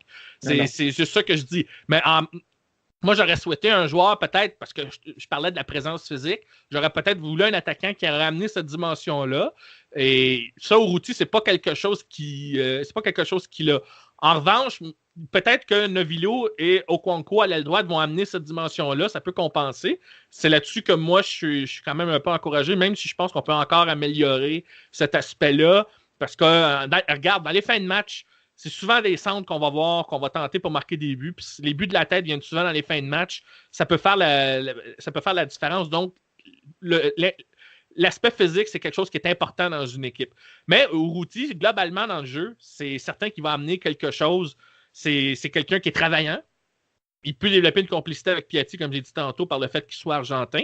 On voit au camp d'entraînement là, déjà qu'il s'impose là, quand même là, comme attaquant. Il se donne pour ses coéquipiers. Il s'offre toujours en option. Il se replie en défense aussi. Ça, c'est un aspect que je pense est important pour Rémi Garde. Il voulait un attaquant un peu comme Amarikwa l'an dernier qui se donnait pour les autres puis qui pouvait se replier et qui est capable plus peut-être qu'un Amarikwa, d'aller la mettre dedans, comme on dit en bon québécois. Le moindrement que Urruti va marquer 10 buts, ça va déjà, pour moi, être un plus. Ce que je souhaite, c'est qu'on, éventuellement, surtout si on se départit de Jackson Hamel en pointe, c'est qu'on ait un profil peut-être d'un joueur un peu plus imposant physiquement, puis qui vienne aider à clore des matchs ou à aller chercher un gros but, que ce soit pour aller chercher une nulle et voler des points ou même aller chercher les 3 points en fin de match pour briser une égalité, parce que c'est ça qui fait la différence dans une saison. Par contre, en début de saison, c'est certain qu'un gars comme Urruti, ça va probablement aider à faire une différence par rapport à l'an dernier où tu avais justement, pour citer ton exemple de Taider qui passait à Mancuso puis qui ratait à des kilomètres des buts faciles. Donc, ça pourrait faire une différence, surtout que quand tu commences la saison à l'étranger, l'année dernière, ça a été un départ catastrophique. Bon, il y a un peu plus de stabilité dans l'effectif globalement, donc je me croise les doigts, mais je vais élaborer plus tard là, sur ça tantôt. Je m'attends à ce que l'Impact démarre un peu mieux la saison à l'étranger. Là. Je ne parle pas d'aller chercher plein de victoires, mais peut-être aller chercher un peu plus de matchs nuls. Et s'ils perdent, qu'ils ne soient pas déclassés, qu'ils soient à la lutte constamment. Puis peut-être, on ne sait jamais, aller chercher là, des résultats positifs au moment où on ne s'y attend pas. Et là, on arrive à Montréal, l'esprit d'équipe est gonflé à bloc. Puis là, tout le monde en profite. Parce que, bon, marquer des buts, oui, ça prend les bons profils, c'est vrai. On n'a pas tout ce qu'on veut, c'est vrai, mais si le collectif va un peu plus dans la même direction, c'est certain que ça bénéficie à tout le monde, puis Urruti va tirer profit de ça. Là. Excellent. Tout à fait d'accord avec toi. Toi, Alex, de ton côté, t'en penses quoi de l'arrivée d'Urruti? Et de la pointe? Alors moi, je le connais moins que vous, mais à ce que j'ai compris, c'est en effet pas, moi non plus, le genre d'attaquant que j'espérais. Moi, je voulais quelqu'un de grand, de costaud, qui soit capable de couper les centres, qui soit capable de pousser le ballon quand il roule devant le but, qui soit capable de ce genre de choses. Maintenant, même si moi j'accorde finalement assez peu d'importance au match de préparation, là, le but qu'il a marqué aujourd'hui contre les Roadies, moi ça m'a plu. C'est un but d'attaquant, c'est un but de buteur. Il était au bon endroit, il a fait le bon geste, c'est rentré. Donc ça me met un peu de baume au cœur. Donc ça, j'espère, AJH, moi, j'espérais pas grand-chose l'année dernière, mais j'ai eu encore moins que ce que j'espérais. Moi, c'est un peu la même idée que Novillo finalement. Voilà, j'espère qu'il se reprendra en main. Et je crois qu'il a quand même compris que si il continuait comme ça, eh bien, il jouerait pas. Parce que autant l'année dernière, il a pu un peu jouer parce qu'il avait un fantôme face à lui. Là, maintenant, il y a quand même un peu plus de concurrence. Donc, qui veut jouer? Il faudra vraiment qu'il fasse les efforts nécessaires. Il a aussi compris que le monde ne l'attendait pas. Voilà, et qu'il n'a pas reçu les propositions qu'il espérait, je suppose. Donc ça me remplit un petit peu d'espoir. Bon, Okonkwo, c'est aussi une interrogation pour moi. Ce qui m'inquiète un peu, c'est qu'il vient de Bologne. Quand tu viens de Bologne, je me pose une question. Je trouve que c'est quand même une destination un peu spéciale. 2, Bologne va très mal. Quand tu vas très mal, que tu as besoin d'attaquants. Donc, Okonkwo, ça peut être une solution, mais ça n'a pas été la solution pour l'entraîneur précédent et ce n'est pas plus une solution pour l'entraîneur actuel. Donc, je me pose toujours cette question. Maintenant, est-ce que son jeu n'est pas plus fait pour la MLS?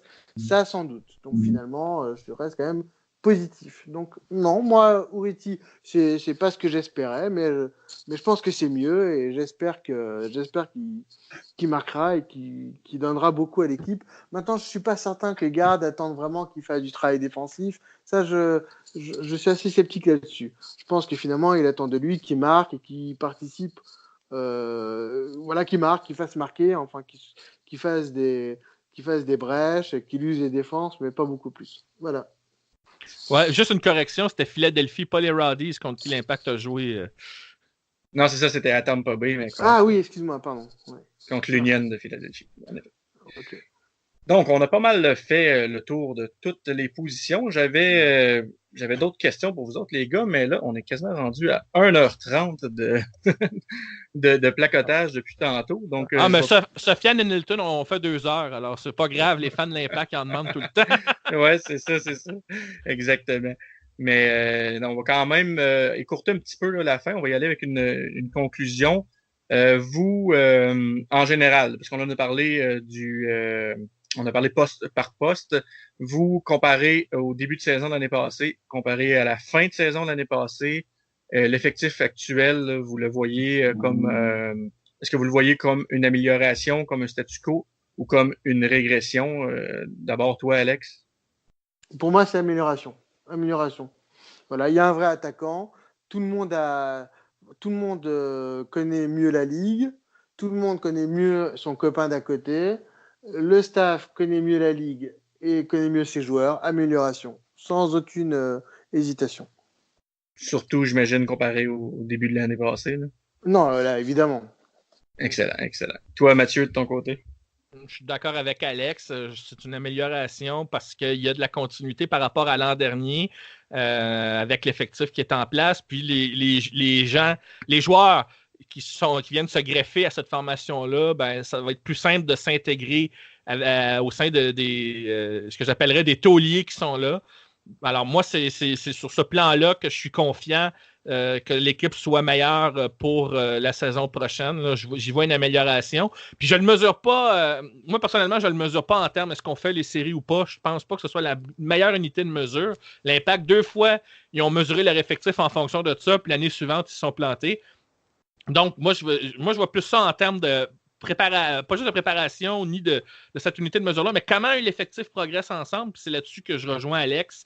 C'est les joueurs se connaissent un peu mieux, puis on voit que non seulement on voit ce qu'ils peuvent apporter, mais on voit qu'il y a une marge de progression pour beaucoup d'entre eux.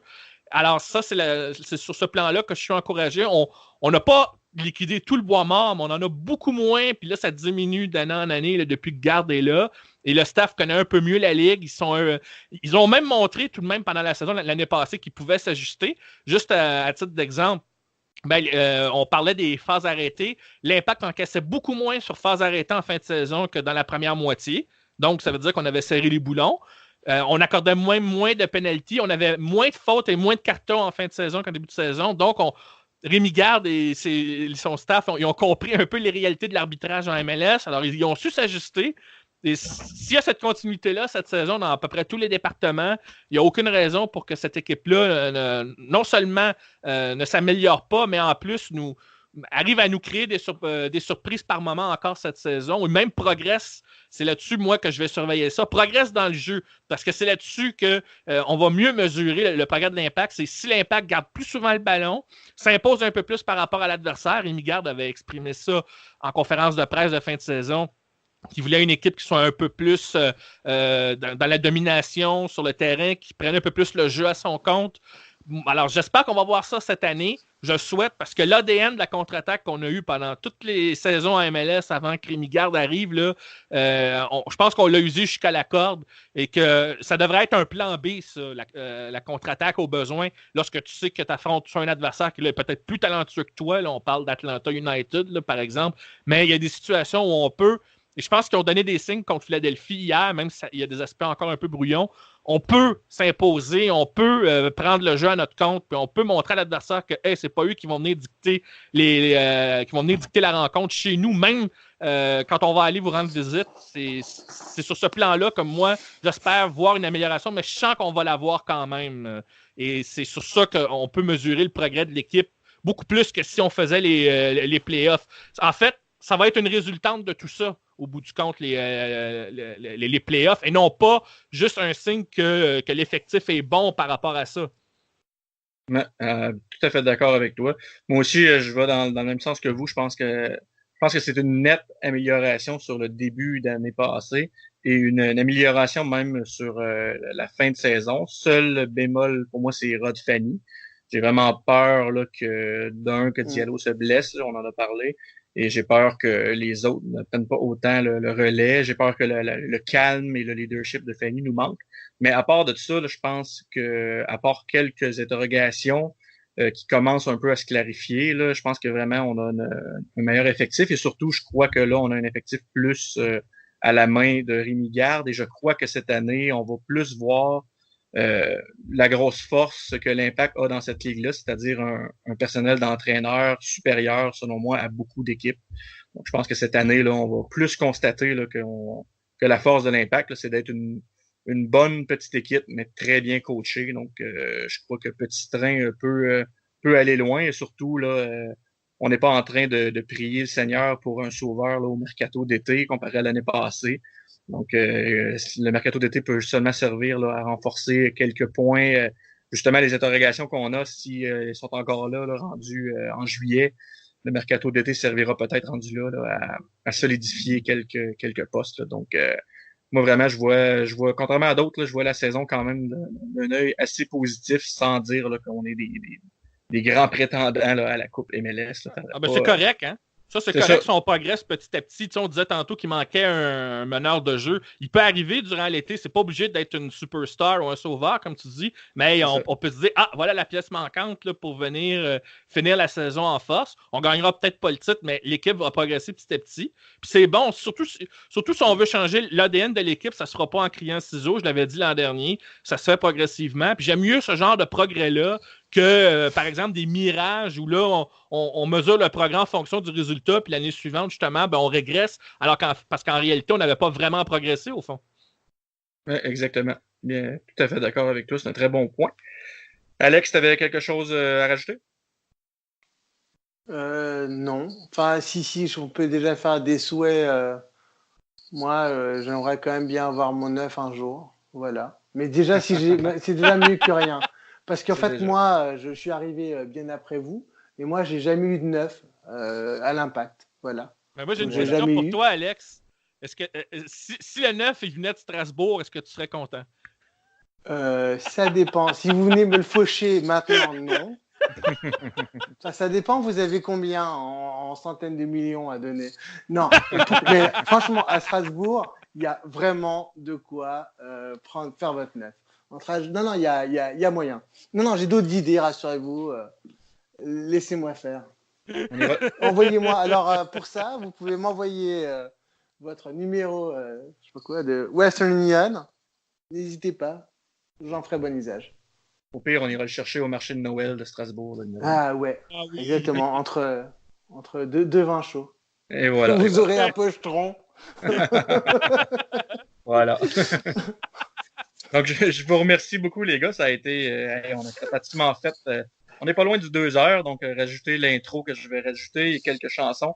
On va dépasser là, le couscous piri-piri. On va dépasser le 2 heures. Ça va être capote. Ah, mais Donc, on va les pousser à aller encore plus loin. Et voilà, et voilà. Donc, comme je le disais, je vous remercie bien gros, surtout, pas surtout, mais parce qu'il n'y a pas rien, je me mêle dans mes mots. Je vais commencer à remercier Alex, donc Monsieur Foot de Foot sur Twitter. Suivez-le, ça vaut toujours la peine, surtout pour ses petites obstinades avec Lucotte, donc Lucie Côté. Et je remercie aussi beaucoup Mathieu. Moi, j'embrasse Adrien avant que ce soit trop tard. Voilà, mon fils Adrien, je l'embrasse et je l'aime. Voilà, c'est tout. Absolument, absolument. Toi, Mathieu, on peut te voir sur Twitter. Ton hashtag, c'est Matt Lemay, je pense. C'est ça, ouais, sans accent. On peut retrouver mes articles sur football365.fr, section ou page Afrique, et aussi maintenant sur le nouveau site de Culture Soccer, où là j'ai écrit sur autre chose que l'Afrique pour montrer que je suis pas, je ne me limite pas. Puis j'en profite pour te remercier, James, pour l'invitation. C'était une première fois. Puis on avait eu l'occasion de se voir en personne une fois. On se voit pas assez souvent, c'est dommage. Puis là, on n'a pas eu l'occasion de parler de bière non plus. Alors, ça sera partie remise. J'espère avoir cette chance-là avec toi. Là. Ça serait super agréable. Mais merci de cette première invitation. C'est vraiment très apprécié de ta part.